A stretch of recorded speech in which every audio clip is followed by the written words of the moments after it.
गुरुर्ब्रह्मा गुरुर्विष्णु गुरुर्देवो महेश्वरा गुरुर्साक्षात् परब्रह्म तस्मै श्री गुरुवे नमः।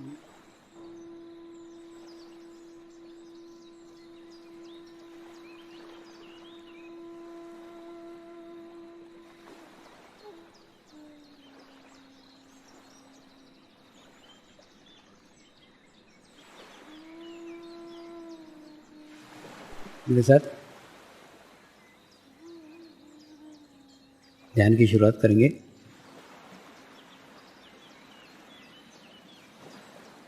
मैं एक पवित्र आत्मा हूँ। मैं एक शुद्ध आत्मा हूँ। मैं एक पवित्र आत्मा हूँ। मैं एक शुद्ध आत्मा हूँ। मैं एक पवित्र आत्मा हूँ। मैं एक शुद्ध आत्मा हूँ। गुरु मंत्र का उच्चारण करेंगे। ओम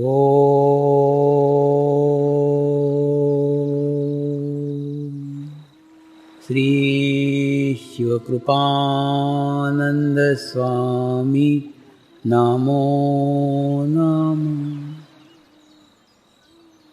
ओम श्री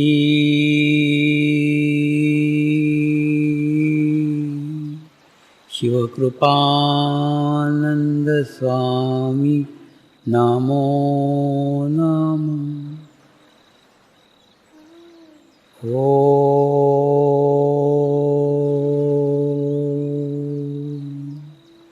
श्री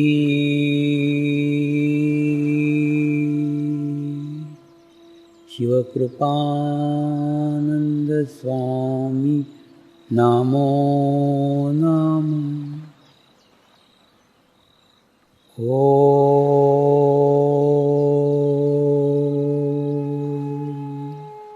श्री शिवकृपानंद स्वामी नमो नमः। ओम श्री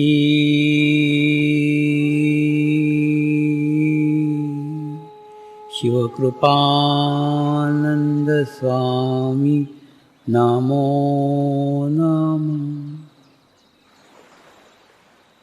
ओम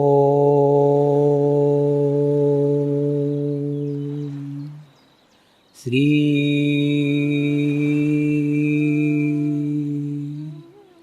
शिवकृपानंद स्वामी नमो नमः। ओम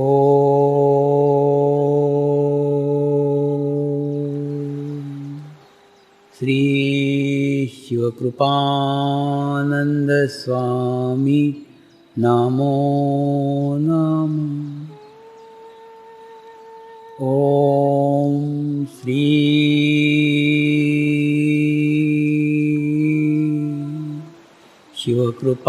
शिवकृपानंद स्वामी नमो नमः। ओम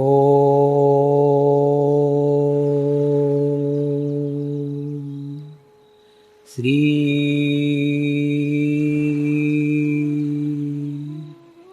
शिवकृपानंद स्वामी नमो नमः। कोई संत, कोई सद्गुरु, कोई महात्मा, कोई पवित्र आत्मा, कोई शुद्ध आत्मा उसकी गरज के लिए, उसकी आवश्यकता के लिए तुम्हारे घर में आकर के रहे और किसी संत को तुम आमंत्रित करो, इसमें जमीन आसमान का अंतर है। नहीं, ये मैं मेरा अनुभव बता रहा हूं कि उस दिन उन्होंने उस मैनेजर के लिए मेरा इस्तेमाल किया, लेकिन उसके बाद में जब मैंने खुद ने होकर उनको समर्पित कर दिया तो उसका आनंद कुछ और ही था।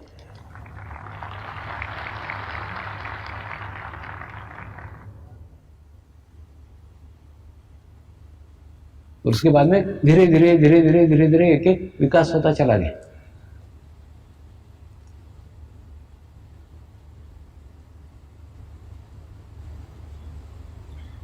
आवश्यकता है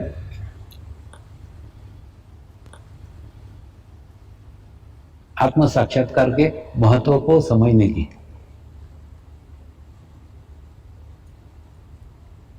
आत्म साक्षात्कार क्या है इसको समझने के लिए।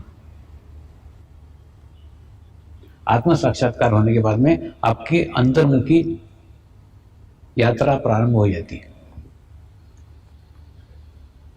और दूसरा, देखो, अगर मेरे माध्यम से आपको मिलने वाला है तो आपकी खोज समाप्त हो जाएगी, आपकी भटकन समाप्त हो जाएगी, आपका ढूंढना बंद हो जाएगा, आपके अंतर्मुखी यात्रा प्रारंभ हो जाएगी। ये पहचान है, पहचान बता रहा हूं। और अगर नहीं होता है ना, तो परमात्मा के उस माध्यम को खोजो जो आपको अंतर्मुखी यात्रा पे लेके जाए। आप किसी भी मार्ग से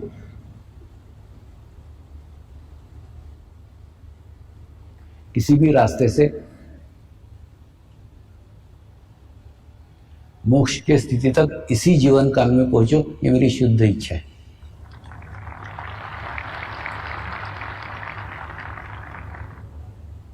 गुरु तत्व का चेहरा मोहरा अलग हो सकता है, गुरु तत्व का रंग रूप अलग हो सकता है,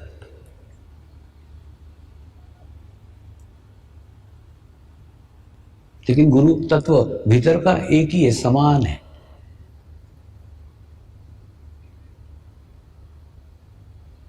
ये बात अभी मैं कह रहा हूं ऐसा नहीं, ये बात शिरडी के साईं बाबा ने भी अपने जीवन काल में अपने भक्तों को समझाया हुआ है। उनके जीवन काल की घटना है और आज का साईं का संदेश है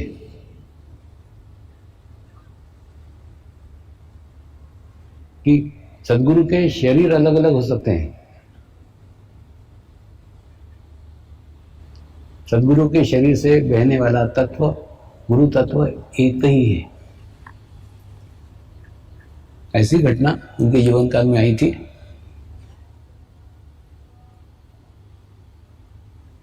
मुंबई के एक पितले जी उनके दर्शन के लिए आए।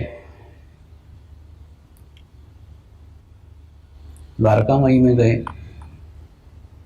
और जब उन्होंने नमस्कार किया तो शिरडी के साईं बाबा ने उनको 3 रुपए निकाल के दिए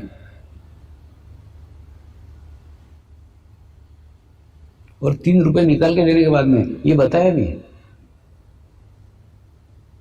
तेरे घर पे मैंने पहले भी 2 रुपए दिए थे, अभी 3 रुपए दे रहा हूं, संभाल के रखना। उनको कुछ समझ में नहीं आया कौन से 2 रुपए कौन से 3, उनको कुछ भी नहीं समझ में आया, लेकिन उन्होंने ले लिए, लेकर के घर गए। घर जाने के बाद में माँ को बताया, माँ मैं गया था, शिरडी के साईं बाबा ने ये 3 रुपए दिए और बोले 2 रुपए मैंने तेरे को पहले ही दिए थे, तुम्हारे घर को दिए थे, उसको भी संभाल के रखना, इसको भी संभाल के रखना।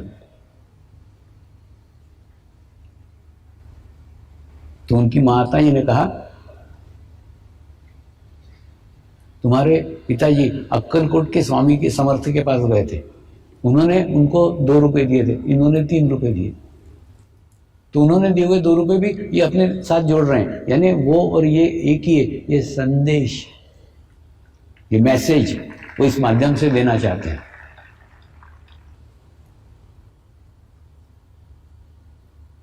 गुरु का चेहरा मोहरा अलग होगा, स्थान अलग होगा, कार्य अलग होगा, समयावधि अलग होगी,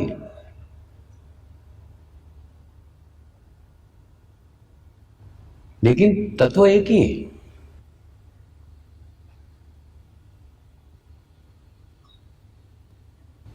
उनको आश्चर्य होगा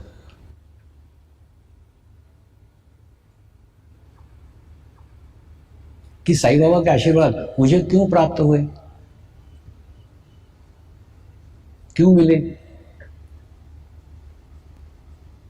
मैं साईं भक्तों सरिता कुछ भी तो नहीं करता, ना साईं की पूजा करता हूं, ना साईं के भजन गाता हूं, ना साईं की पोथी पढ़ता हूं, मैं कुछ भी नहीं करता। और मुझे यहाँ की कुछ जानकारी भी नहीं थी, कुछ नहीं था, शिरडी की भी जानकारी नहीं थी।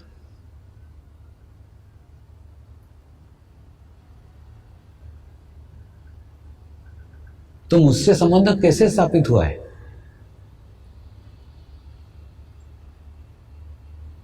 ये ठीक वैसा ही है।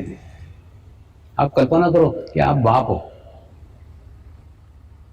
और आपके दो लड़के हैं।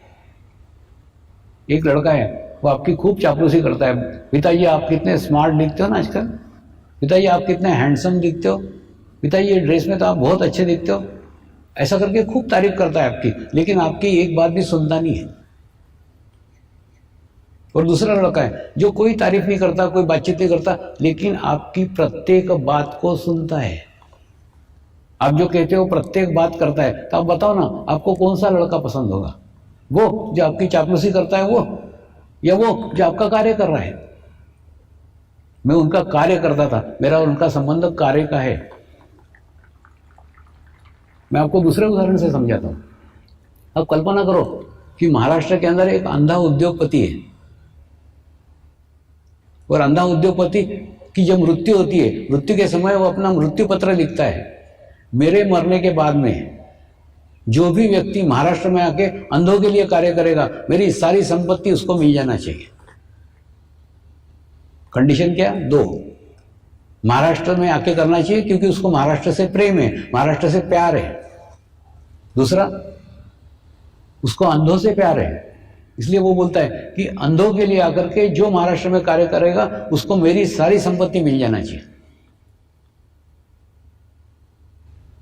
और एक व्यक्ति जो अपने जीवन में अंधों के लिए कार्यरत ही है ही, अंधों के लिए कार्य कर ही रहा है, वो कार्य करते करते करते महाराष्ट्र में आ जाता है। और जैसे ही महाराष्ट्र में आ जाता है, उस अंधे उद्योगपति की दोनों कंडीशन पूर्ण हो जाती है, अंधों के लिए कार्य करना और महाराष्ट्र में कार्य करना। तो वो अंधे उद्योगपति की सारी संपत्ति उसको मिल जाती है, उसका उससे कोई संबंध नहीं है, उसका जीवन काल का कोई संबंध नहीं है। वो 200 साल पहले का है, 200 साल बाद का है, लेकिन उसकी दोनों शर्तें वो पूर्ण कर रहा है, इसलिए उसकी ऑटोमेटिकली संपत्ति उसको मिल जाती है। ठीक उसी प्रकार से साईं बाबा का कार्य मैं सालों से कर ही रहा था, करते करते जैसे ही महाराष्ट्र में प्रवेश हुआ, उनके आशीर्वाद मिल गए, उनके ब्लेसिंग मिल गए। और इसी अनुभव के साथ आपको कह रहा हूं, आप उनके कार्य को पकड़ो, वो आपके पीछे पीछे आएंगे। ये मैं मेरा निजी अनुभव बता रहा हूं। उनका कार्य क्या? सर्वधर्म समभाव कार्य, उस कार्य पे कर रहे हैं।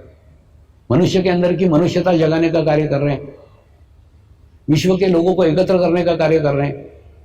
सच्ची बता रहा हूं, ध्यान ही एक ऐसा संस्कार है जिस संस्कार से मनुष्य मनुष्य के करीब आता है, मनुष्य मनुष्य के पास आता है। जाति, धर्म, भाषा, रंग, देश, सब सीमाएं बाजू छोड़ करके एकत्र आता है। आज लाखों साधक है, उनके बीच में कभी आप पूछो ना, कोई नहीं पूछेगा आपकी जात कौन सी है, आपका धर्म कौन सा है, आपका देश कौन सा है। आप साधक हो, इसमें खत्म हो गया सब, बाकी कुछ नहीं है।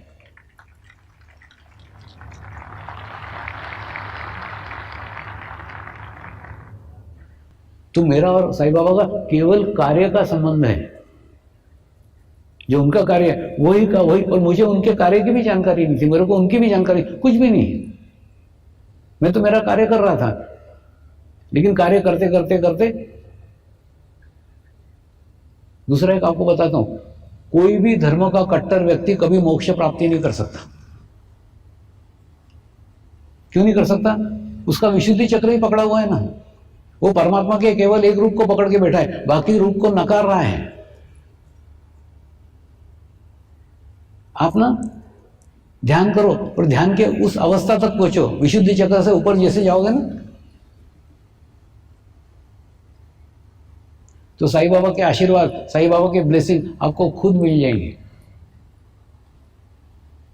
और दूसरा, साईं बाबा की चापलूसी खूब कर ली, अब उनके कार्य को पकड़ो ना, उनके कार्य को करो ना। और हो गया, कई बार उनसे प्रार्थना करके तुमने तुम्हारे जीवन की सब इच्छाएं मांग ली, सब हो, कभी तो ये खत्म होने दो। जीवन समाप्त हो जाएगा, कभी इच्छाओं की पूर्ति नहीं होगी।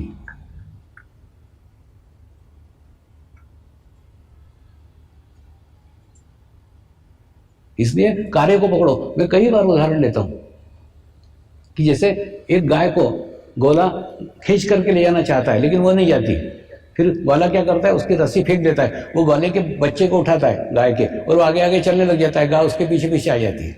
आप साईं बाबा के कार्य को पकड़ो, साईं बाबा आपके पीछे।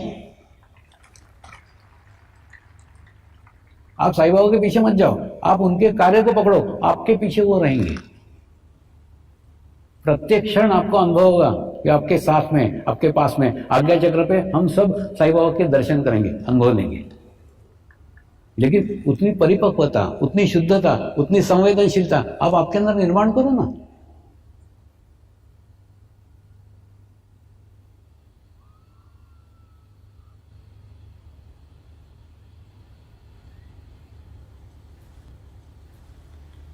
आज का चक्र नाभि चक्र में भूल ही गए।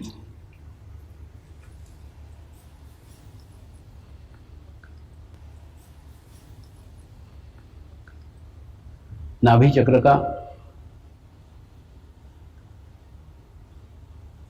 संबंध आपके सेटिस्फेक्शन से, आपकी तृप्ति से, आपके समाधान से।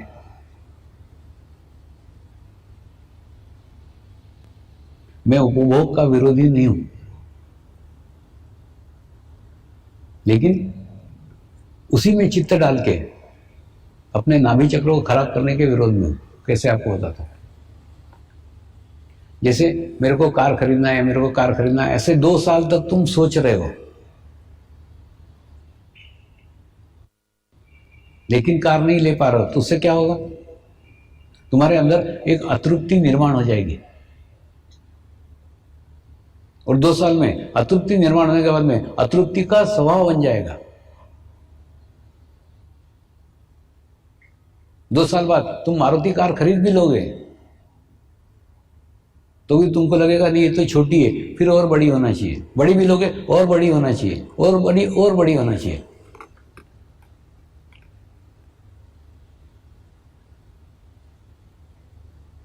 तो जो चीज खरीदना है, खरीद के बाजू हटो ना। उसके बारे में खूब सोचो मत, विचार मत करो, मेरे को मिलना चाहिए, मिलना चाहिए, मिलना चाहिए। ऐसा जितना सोचोगे तुम्हारा नाभि चक्र उतना पकड़ेगा। नाभि चक्र जितना पकड़ेगा उसके दुष्परिणाम तुम्हारे नाभि चक्र पे आएंगे।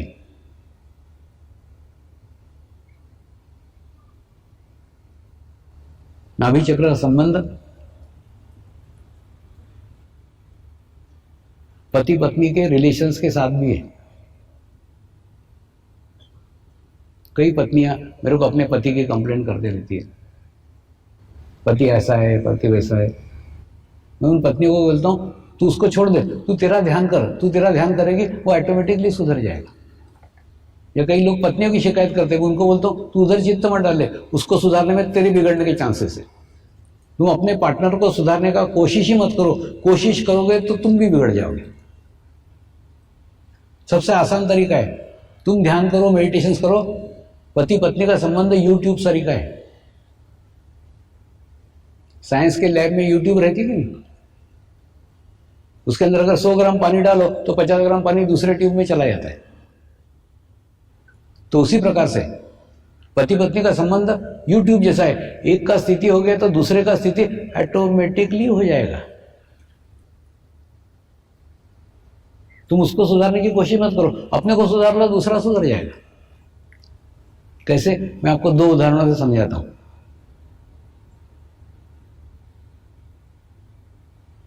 एक टेलर था, उस टेलर की दुकान पे मैं कपड़े सिलवाने के लिए जाता था। ये पहले की बात है ना, अभी तो लोग लाके देते, जो कपड़े देते वो पहन लेता हूं, अभी नहीं, पहले की बात। अभी तो सब कुछ भी नहीं है मेरा, लोग जो ला के देते वो पहन लेते। तो वो दुकान पे जाता था तो वहां पे उसकी स्त्री भी खड़ी रहती थी, उससे भी नमस्कार चमत्कार होता था। और उसके बाद में एक दिन वो सेंटर पे आई और आकर के रोने लग गई। मैंने बोला क्या हो गया? तो बोली, मैंने बोला तेरा पति तो कितना सज्जन है, एकदम सभ्य आदमी लगता है मेरे को। तो बोले स्वामी जी वो दिन में सज्जन है, रात में दुर्जन है। मैंने बोला क्या हो गया? अच्छा बोला था है? बोले नहीं, रात को दारू पी करके आता है और घर में खूब धिंगाना करता है, ये फोड़ डाल, वो फोड़ डाल, वो तोड़ डाल, वो मारपीट करता है मेरे साथ। तो क्या करूं, ये मेरी समस्या है। मैंने उसको कर, एक काम कर, तू नियमित ध्यान करना चालू कर दे, नियमित मेडिटेशन करना चालू कर दे, तेरी प्रॉब्लम दूर हो जाएगी। तो बोले मैं ध्यान करूंगी पति की शराब छूट जाएगी। मैंने क्या, बिल्कुल स्टैम्प पेपर पे लिख के देता हूँ तेरे को, छूट जाएगी।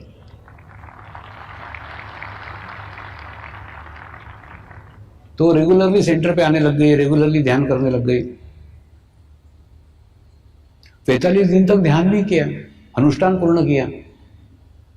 अनुष्ठान करने के बाद में फिर भी रो रही थी। बोला क्या हो गया? स्वामी ये वो अभी भी पूरी की पूरी बोतल पी रहा है, आधी भी नहीं हुई अभी उसकी, पूरी बोतल अभी भी शराब पीता है वो।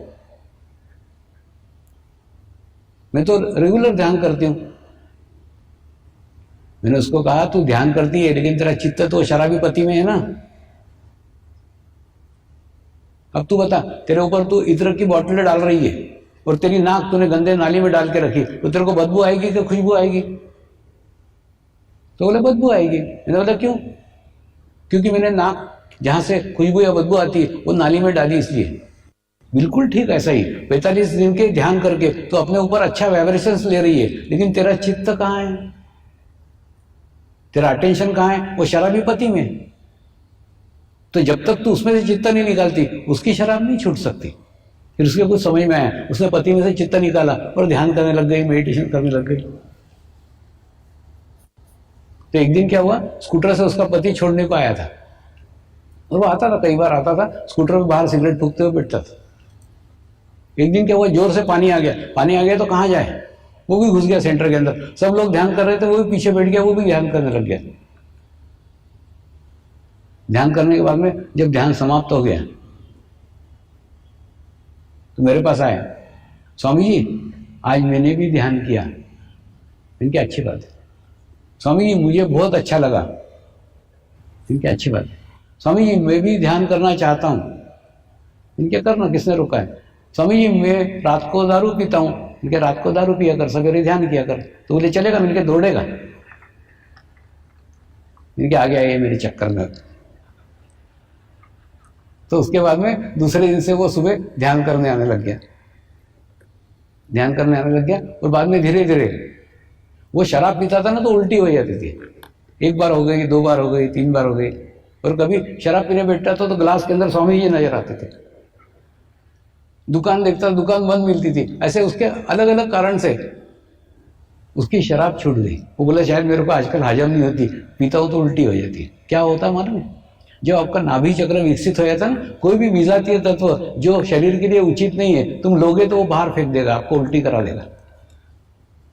तो उसका नाभि चक्र जैसे विकसित हो गया, उसने वो ये कर दिया, उसकी शराब पूर्णतः छूट गई। माने पत्नी ने ध्यान किया तो पति की शराब छूट गई। पत्नी ने पति को सुधारने का कोशिश नहीं किया, खुद अपनी स्थिति अच्छी की तो उसकी स्थिति ऑटोमेटिकली बदल गई। उसको बदलने की आवश्यकता ही नहीं है। बदमाश पति होते ऐसे नहीं, बदमाश पत्नियां भी होती हैं। एक चीफ इंजीनियर मुझे मिलने को आते थे और वो आकर के अपनी शिकायत करते थे, स्वामी जी मेरे पत्नी के जासूस लगे हुए मेरे ऑफिस में। मैंने बोला क्यों? बोले एक आधी मैडम मेरे कैबिन में आकर के थोड़ी देर बैठ गई ना, तुरंत मेरे घर पे पता चल जाता है कि फलानी फलानी मैडम इतने मिनट तक उनके ऑफिस में थी। घर में पत्नी मेरे को पिटती है। और जिस दिन कोई स्त्री आकर के मेरे कैबिन में बैठ गई कि मैं डरते डरते घर पे आता हूँ कि आज पिटाई तो होने ही वाली है। तो मैं ऐसे स्त्री से तंग आ गया हूँ, इतनी शंकालु पत्नी है, मैं इसको छोड़ देना चाहता हूँ। तो मैंने भी थोड़ी सहानुभूति उसको बताई। मैंने कहा ऐसी पत्नियों को तो छोड़ ही देना चाहिए, लेकिन एक काम करना छोड़ने के पहले तो एक काम कर, अब रेगुलरली उस पत्नी में से चित्त निकाल और 45 दिन ध्यान कर, 45 दिन का अनुष्ठान कर। 45 दिन के अंदर मनुष्य के अंदर सेल का परिवर्तन हो जाता है, चेंज आ जाता है, तेरे में भी आएगा। तो उसने 45 दिन ध्यान किया, मेडिटेशन किया, फिर मेरे को मिलने के लिए आया। मैंने पूछा क्या क्या प्रोग्रेस है, क्या प्रगति है? आजकल सिर्फ गालियां देती। मैंने पहले पिटती थी, आजकल प्रोग्रेस है, सिर्फ गालियां देती, आजकल कुछ नहीं करती। लेकिन जब हमने वो स्थान छोड़ा, वो जगह छोड़ी, तो उसकी पत्नी भी मिलने को आई थी, स्वामी जी मैं भी ध्यान सीखना चाहती हूँ, मैं भी मेडिटेशन सीखना चाहती हूँ। तो इसलिए अपने पार्टनर को सुधारने का कोशिश मत करो, कोशिश में तुम्हारे बिगड़ने के पूरे पूरे आसार। प्रार्थना करेंगे, हे परमात्मा, हम सभी पवित्र आत्माएं आपको हृदय से प्रार्थना करते हैं कि सारे विश्व में शांति हो, सारे विश्व के आत्माओं की आध्यात्मिक उन्नति हो एवं सर्वांगीण उन्नति हो। यही हम सब आत्माओं की शुद्ध इच्छा है। नमस्कार करेंगे।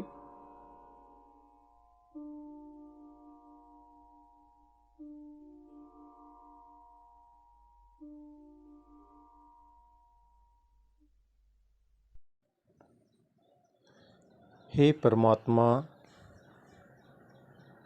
हम सभी पवित्र आत्माएं आपको हृदय से प्रार्थना करते हैं कि हमारे सद्गुरु श्री शिव कृपानंद स्वामी जी का स्वास्थ्य सदैव अच्छा रहे, उनकी आयु दीर्घ हो, यही हम सब आत्माओं की शुद्ध इच्छा है, शुद्ध इच्छा है, शुद्ध इच्छा है। हे परमात्मा, सारे विश्व में स्थापित होने वाली श्री मंगल मूर्तियों की स्थापना, श्री गुरु शक्ति धाम का निर्माण कार्य आपकी कृपा में, आपकी करुणा में, आपकी इच्छा अनुसार निर्विघ्न संपन्न हो, यही हम सब आत्माओं की शुद्ध प्रार्थना है, शुद्ध प्रार्थना है, शुद्ध प्रार्थना है। शांति पाठ करेंगे। ओम ध्यो शांति अंतरिक्ष ग्वम शांति पृथ्वी शांति आपः शांति औषधयः शांति वनस्पतयः शांति विश्वे देवाः शांति ब्रह्म शांति सर्वगं शांति शांति एव शांति सामा शांति एधि ओम शांति शांति शांति सर्व इष्ट सुशांति भवतु।